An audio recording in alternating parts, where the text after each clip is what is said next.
Today we are going to talk about some huge tips for hardcore classic WoW.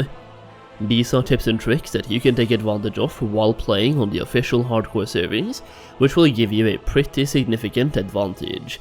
These tips will be aimed at increasing your efficiency while leveling, so you can level up easier and faster, and they are also aimed at simply enhancing your hardcore experience, making it easier to stay alive.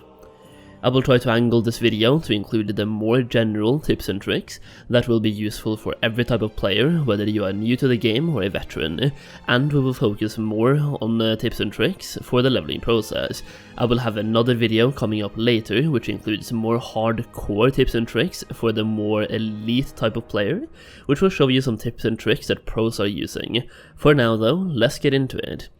Number 1, don't skip these early quests, for the Super Sticky Glue and Slumber Sand for Horde and the Explosive Rockets for the Alliance. The Super Sticky Glue and the Slumber Sand quest for the Horde you get from the avatar, and will be extremely useful for your survival while you're leveling. It is actually incredible how useful these items are for hardcore, and it's unbelievable that Horde get access to such strong items already in the avatar. For the Alliance, the Explosive Rocket is a quest from a follow-up after doing the Cobalt quest in Addon Forest, and you get 15 rockets for going to Stormwind afterwards. These rockets can be used for extra damage output, but more importantly, you can use them for split pulling, a mechanic we will get more into later in this video. For split pulling, you need explosives or rockets, usually obtained through engineering, but these rockets everyone will have access to regardless of profession. You also have the Turtle quest in Hillsbrad for Alliance, where you need to grind on, basically grind turtles to get turtle meat. I do believe Horde also has a similar quest. For this one, grind turtles on the northern shore at Dalaran, or combine it with turtles in the Thousand Needles by going to 1,000 Needles first, since you have a quest to kill many turtles over there as well. Personally, I always go to 1,000 Needles first and keep all the turtle meat that I get while killing the turtles over there, and then hand in the quest in Hillsbrad afterwards. Alternatively, you can do Hillsbrad first, skip the turtle quest, and then hand in the turtle meat and turtle quest once you go back to Hillsbrad in the later level 30s to start the Alterac Mountains quests, after having been to 1,000 Needles. But if you really want to complete the turtle quest while you're in Hillsbrad, it is much better grinding them at the northern part of the zone, because the main river, where pretty much everyone grinds them, is insanely competitive, and it will take forever.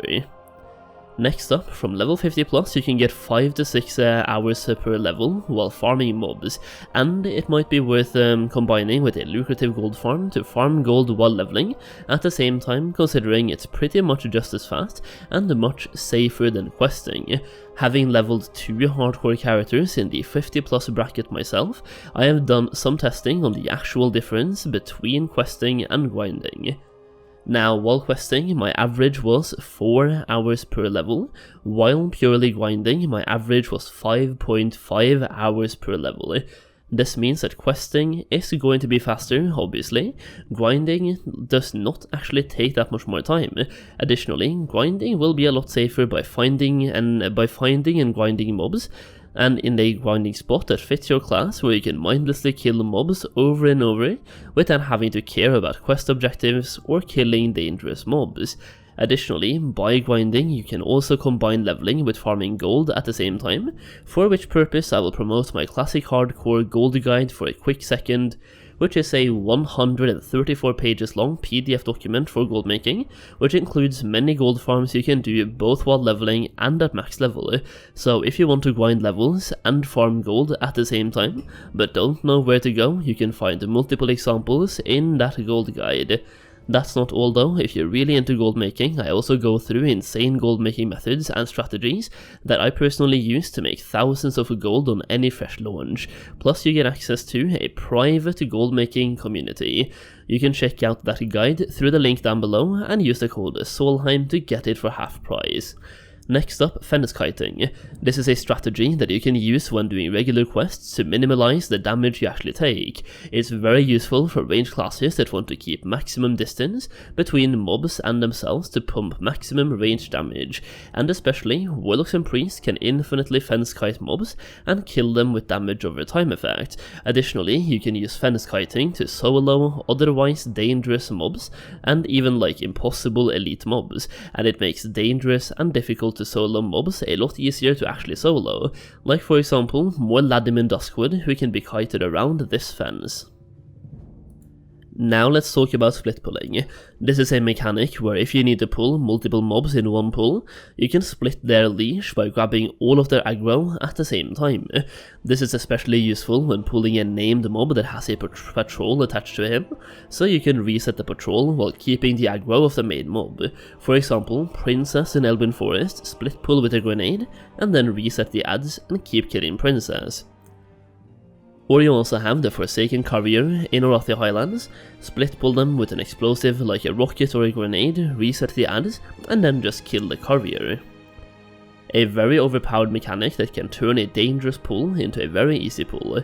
For example, the Courier can be very tough to solo normally, because he has 4 adds with him, so it's 5 mobs in one pull, but by split pulling it's only the Courier himself, making this very easy. Next up, download the Unit Scan add-on.